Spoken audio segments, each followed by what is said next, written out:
Well, hello and welcome to Working Lunch, the Slow Chambers weekly series where we take some time to talk with our community leaders and connect you with some of the exciting people and things happening in our region. I'm Jim D'Antona, President and CEO of the Slow Chamber, and today we'll be having a conversation with Libbie Agran, Executive Director of the Wine History Project and author of the San Luis Obispo County Wine, A World-Class History. Throughout her very successful career in technology and finance, Libbie has assisted not only individuals and families, but nonprofits and community organizations that were focused on child welfare and the environment, including organic farming and food security. During retirement, she realized that something was missing in San Luis Obispo, a detailed documentation and collection of the history of growing grapes and winemaking in our county. With what I'm understanding to be a signature quality, she didn't sit around complaining about it, but instead took action and set off to ensure that we didn't lose the stories, the documents, and the history of winemaking in SLO County. Today, I'm excited to talk with Libbie about her career before she came to SLO, what drives her passion for community service, and of course, learn more about this new book and the Wine History Project. Libbie, thank you so much for being here. Thank you. I'm really looking forward to sharing wine with everyone today. It's a fabulous way to be able to do it. So as we sit down to lunch, first and foremost, where are you zooming in from today? I'm zooming in from our office, the Wine History Project office in downtown SLO on Broad Street. And I'm surrounded by objects that we collect and write about and share with the public. There looks like some fun bottles there behind you, very different shapes and makes. Do you have any favorites amongst those bottles? Well, I would say that the ones that I have on display here really feature artists of the Central Coast. And so I would say the classic cuvee and this is a beautiful bottle next to me that was etched by Candace Norcross, celebrating the Chumash heritage of the county. So we have a really wide variety, and many of the local artists have made the labels that we see on the wine bottles throughout the county. How fun. A really exciting setup there. But before we dig into the Wine History Project, I'd love to take it back a little bit and talk about your incredible career in finance. Can you share a little about how you went from working at IBM and teaching a course at UCLA to becoming one of the first women-owned registered investment advisors? Well, when I was working at IBM, I was a systems engineer, which means I had to design a system that would work. And some of my clients were like a JP Morgan or a Merrill Lynch. And as I was going through and designing the systems that they wanted the computer to calculate and produce for them, I was amazed to find it was totally focused on wealthy people and not on middle class people, and especially not on young people. And the more questions I asked, the more I found that they weren't interested at all in my age group or my economic group.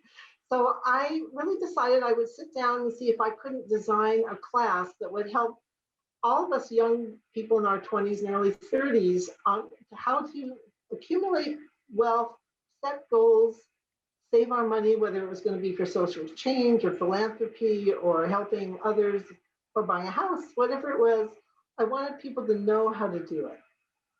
So that's what started my career, actually, in the 70s.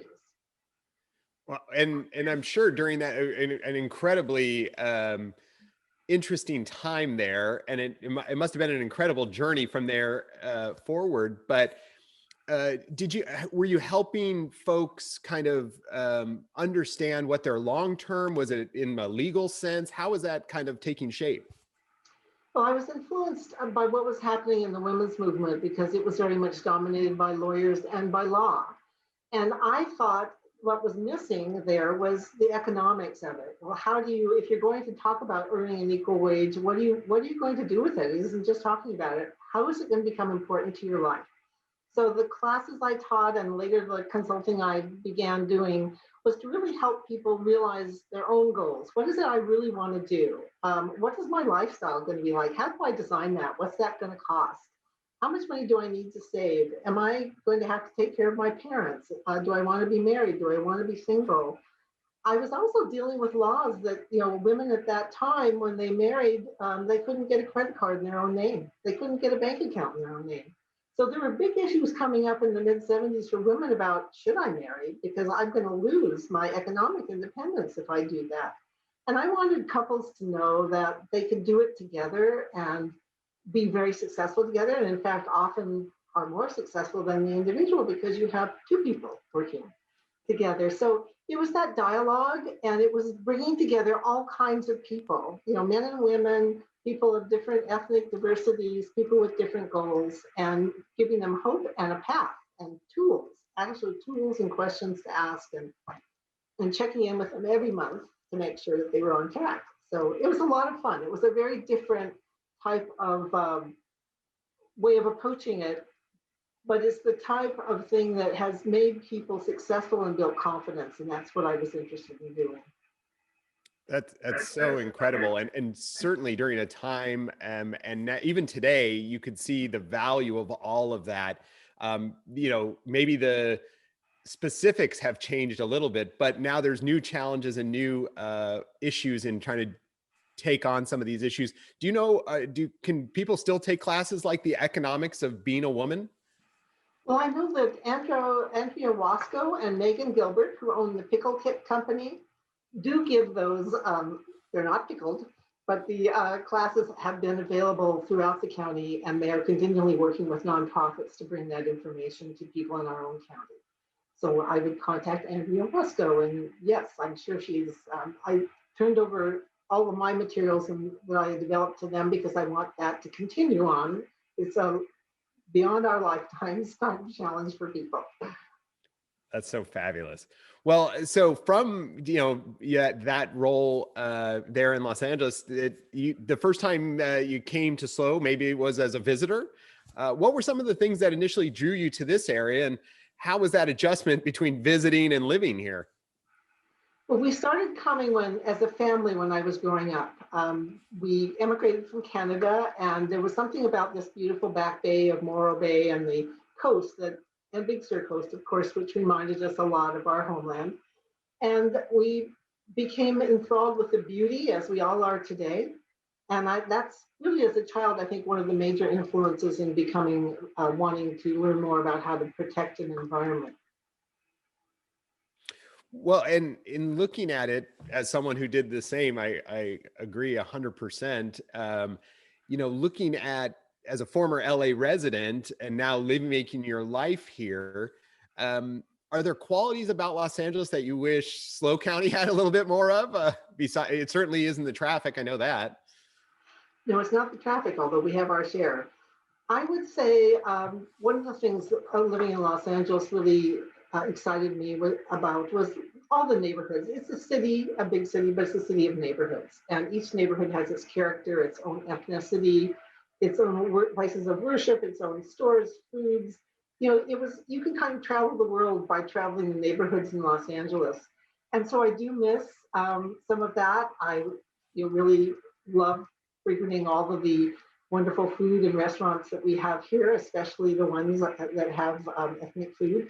But I would say that's one thing I miss. Yeah, I share that right with you. It was one of the truly amazing pieces. The culture of Los Angeles, the cultural heritage pieces of Los Angeles is truly amazing. And hopefully soon, as we build a bigger diversity, a diverse population, we'll be able to bring up some of those things, which should be great.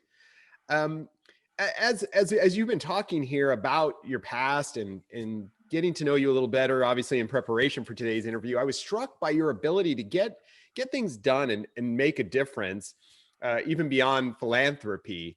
Can you share a little bit about what kind of drove you, and maybe even some advice to others looking to make big changes who don't quite know where to start?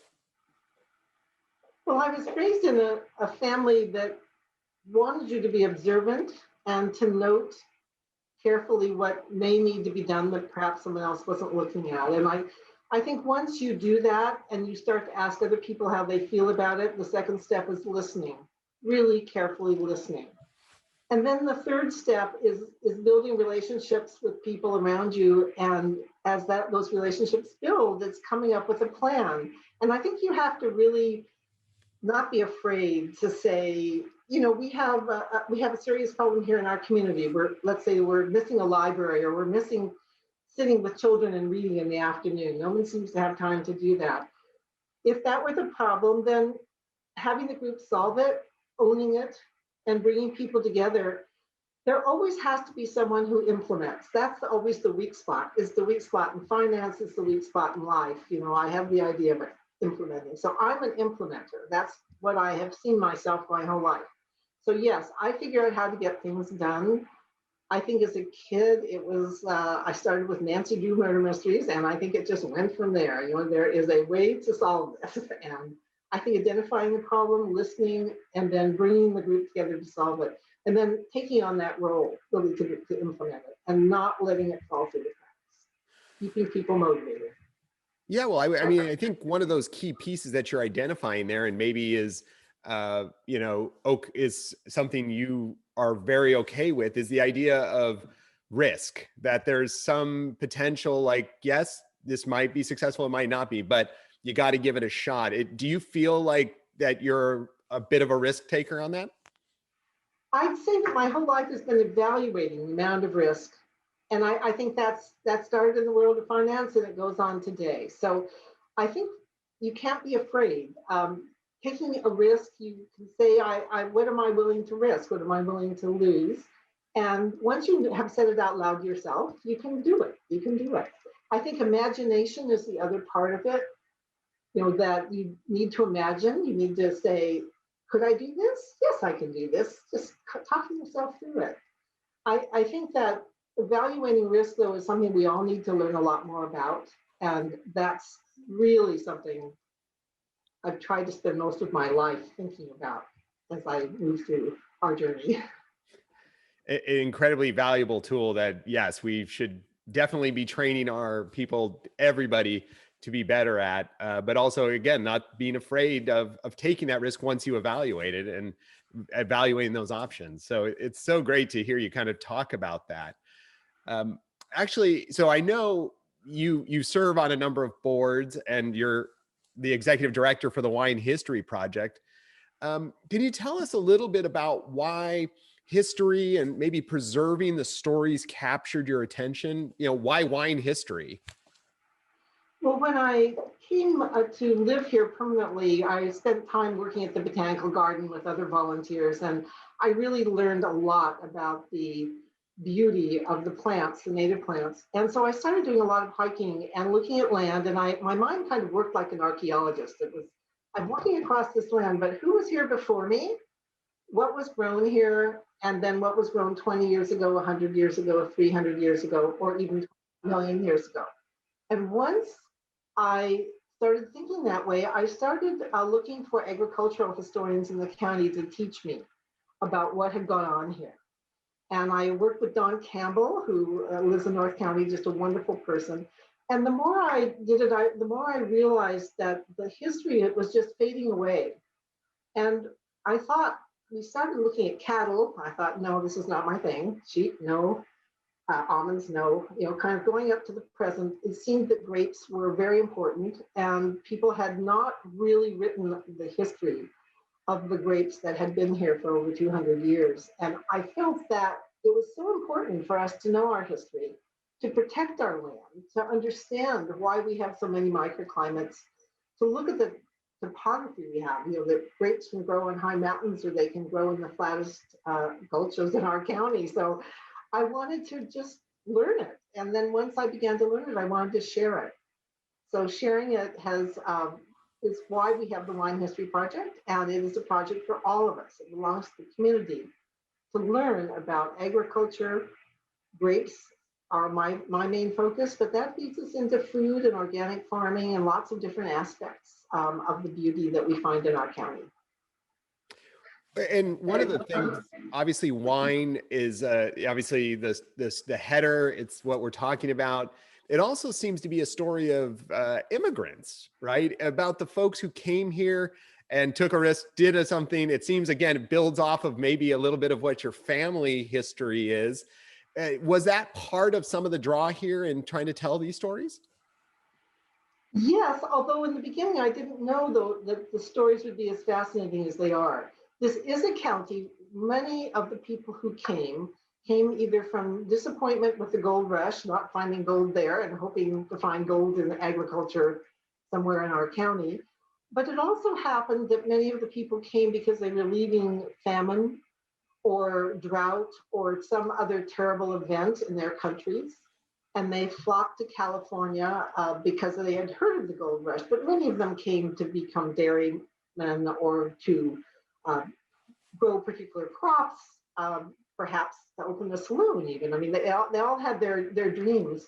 And they started in the Bay Area, most of the people, and they moved south. And as they came to a climate, ours is a beautiful Mediterranean climate, as we know, rolling hills, you know, they could see it could be a place where they could buy land.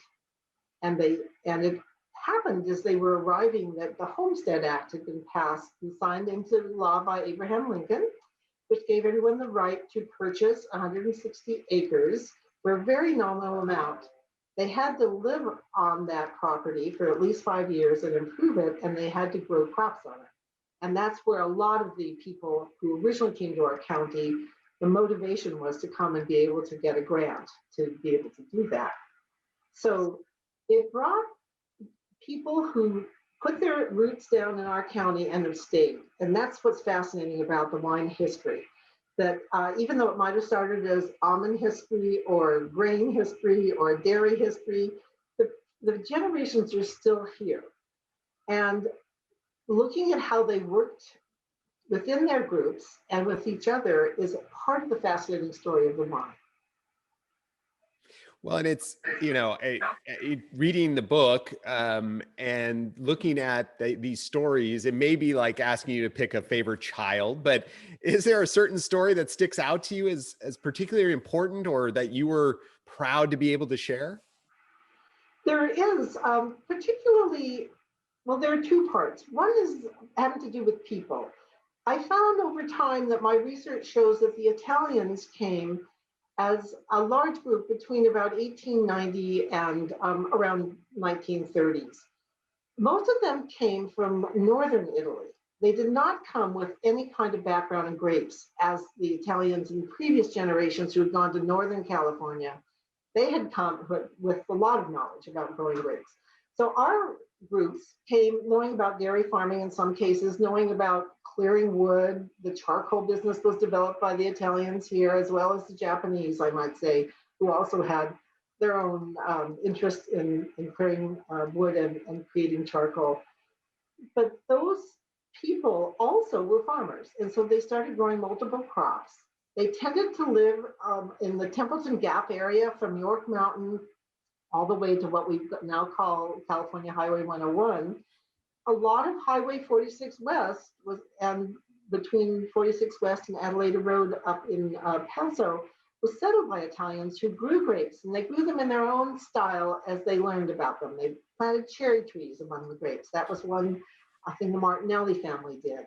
The Ducey family became interested in grapes. They had no background in it. They had to work for other people to learn how to prune and plant and harvest. And then as they became excellent at it, they were able to spread out and cover all kinds of different areas in the county along that Templeton Gap area, so they can grow all kinds of varieties. So one part of it is the whole history of Italians and what they brought to the county. There's great German history, there's great Swiss history as well, but I didn't know that the Italians were as impactful as they have been. Well, I will say, as someone with some Italian heritage, that I was actually quite surprised to learn of the influences here in the local region. Certainly knew about more Northern California, San Francisco, some of those areas, but very interesting to find it out about here, thanks to the work you're doing. Can you talk maybe, you're getting these great stories and you're getting the history out of it. You mentioned a person already, but who were some of those people you talked to initially to get this kind of project rolling or to dig up some of these stories? Well, I had to start by going to some of the people I thought were the experts to help me decide whether the project was viable and who should be included, because this project is really about people who shaped history, who've left an imprint here. So it's not about every single one who ever grew grapes. But I would say Bob Haas of Talbot's Creek, who I had known in another world, was very instrumental in helping me see the big picture, because he had spent a lot of time in Europe. He had imported and exported wines from the United States. He had a partnership with the French family to establish a winery here. The Rhone varietals in particular are here and have spread far and wide thanks to his family. So I felt he was one person. I talked to a lot of growers. Richard Charette was one of them, the Ducey family. I tried to go all through the county. Sausalito Canyon, Bill Greenow was very helpful in giving me the sense of what was going on in the upper Arroyo Grande Valley on the way to Pozo. So I tried to talk to people that had been here at least 30 to 40 years and find out what they had in their basements or their attics that could help me find who their ancestors had been or who had owned the properties prior to their purchase. So it took almost 2 years to develop a list of over 200 people, vineyards, grape varieties, and events that are important to our history and need to be talked about, archived, and shown and shared with the public. Well, and obviously one of the main pieces of all of the industry around our region is hospitality and tourism. How do you think sharing that local history can connect with our local hospitality and tourism industry, or is that a connection that's important? I think it's very important, because I think doing this work, if it's not shared with the public, it's going to die. And so I see the wineries have been wonderful to us in allowing us to create exhibits that can hang on the walls, be out in the vineyards. I think the hotels are going to open up to do that as well, because in our county, we have unique aspects that are not found in other places. For example, there are over 51 different varieties of grapes that are in our county. Where in the world can you find 51 different varieties? And that would be overwhelming if you're a tourist. But if you have the history, you could say, this weekend, I'm going to focus on Rhone varieties. Or this weekend, I'm going to celebrate Zinfandel, or I'm going to celebrate Cab or Viognier, or whatever it is. I want to be able to help people understand what the grape is and who the winemakers are and where it can grow and what makes that climate unique. I think it's a way of drawing them into different areas of the county. They can hike, they can picnic, they can have their wine, they can visit the wineries, and they can really see the grapes growing. And I think that will bring them back to us. I think it's a meaningful experience they can share with their friends, wherever they're from. So those are some of the things, some of the benefits, I think. I didn't start out thinking about that, but that's what I think is important now. I think you nailed it right on the head. It would certainly it certainly gets people to be a part of what they're seeing. So I think you're exactly right on that point. And thinking about it, it seems like you've made a point of describing this work as a project and one that continues to kind of unfold. Maybe just tell us a little bit about what do you think the future is, or what does the future hold for the Wine History Project, and how can people get involved? Well, first they can come to our website, Wine History Project. It's all one word, winehistoryproject.org. And there you will find a website that continually has new history that is actually posted on the website. We originally started with a timeline of history starting back in the 1700s, and we continue to build on that timeline.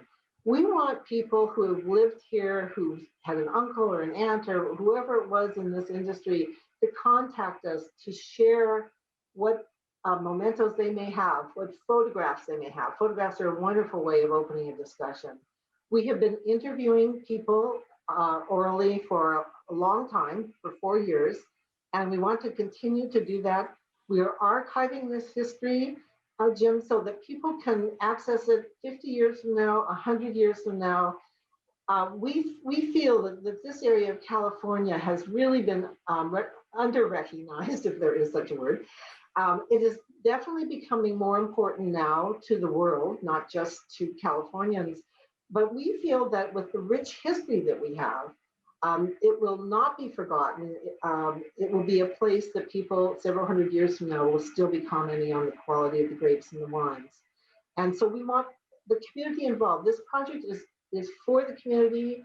When I drop off the perch, someone else will take it on. We have groups of people that we work with. We have volunteers. Heather Moran is my co-author on the book. She's just been amazing in bringing so many of the South County wineries into the project.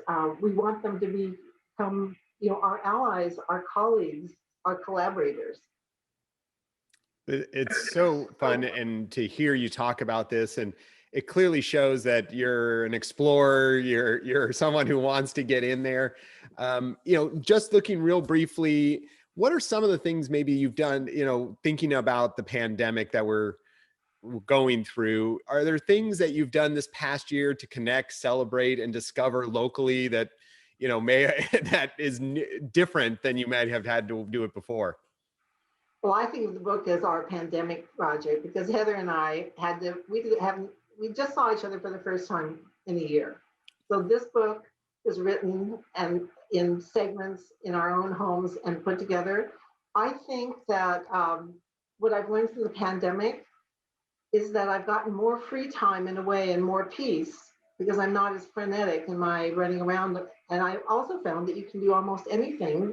You can collaborate, with Zoom. I think it's just been an amazing influence for all of us. And I think we're also protecting the environment more because we're not driving around so much. So I'm happy for that.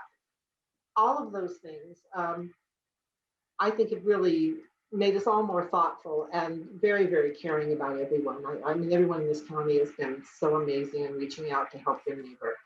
And that's been an important part of this too. Yeah, definitely a silver lining in this community is how people have come together to support each other and really support the whole community. And it's one of those greatest things we love to celebrate. Well, it's amazing, but somehow we've already almost gone through the 30 minutes, a half hour. We could do this, I'm sure, for hours with the great information you have. But I want to ensure that people get a chance to learn more and to get involved in the Wine History Project, but also to get the book, The Wines of San Luis Obispo County. Is the best place to do that on the website? Yes, it is. You can go right to the website. If you purchase it from us, you're supporting our research. But it's all over the county. I want you to know Slow Provisions has it, and I know lots of you go there. Sausalito Canyon, Claiborne, and Churchill wineries. Bob Lindquist has it in the Verdad Lindquist family tasting room. So I think you'll find it. It's also at Barnes and Noble. And it's in a number of other local businesses. I honestly don't know who all they are because our publisher has placed it in a lot of places in the county, but we're working primarily with the tasting rooms and having you purchase at winehistoryproject.org. And I can mail it right out to you, or you can come to the office and share our exhibits. We have a great corkscrew exhibit up. We have old menus. We have the beautiful bottles behind me.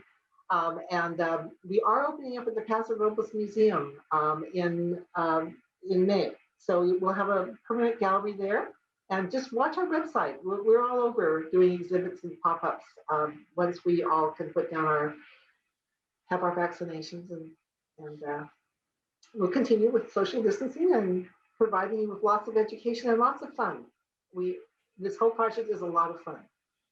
Well, I know it was one of my first experiences before moving up, and I've come to the ones that you've done since, and it's always a blast. So I would encourage anybody who's out there to check this out. A lot of fun. We always end on a personal question just to see what's going on. What are you looking forward to doing this weekend, or nothing? I'm actually going to the desert. I'm very excited. I haven't been there for more than a year. My family and I decided we're going to go out and do some hiking, and there's a great art exhibition out there called Desert X, and we're going to drive hundreds of miles seeing art installations out in the desert. So I think it's only there through April. to maybe mid-April. So that's what we're doing. Well, and that's why I love that question, is that, there's going to be, I'm now going to go look that up. That sounds amazing. Desert X and C, because I hadn't heard of that before. So thanks for sharing that beyond all the great things you shared on the Wine History Project. Libbie, it's been a pleasure talking with you today. Thank you so much for sharing with us and spending your time. I know there's so many things pulling, but appreciate you being here today. Thank you very much. And I hope everyone raises a glass of wine. Well, I agree 100%. So for all of you out there, thank you so much for eating lunch with us. We'll ask you to join us next week, where we'll be talking with Miriam Shaw, former Grover Beach council member, about her experience as an elected official and what's next. If you have questions for Libbie or the Wine History Project, feel free to add them into the Facebook comments below, and they'll try to get them answered when they get a moment. Thanks for tuning in. We hope you have a wonderful weekend. Stay healthy and safe out there.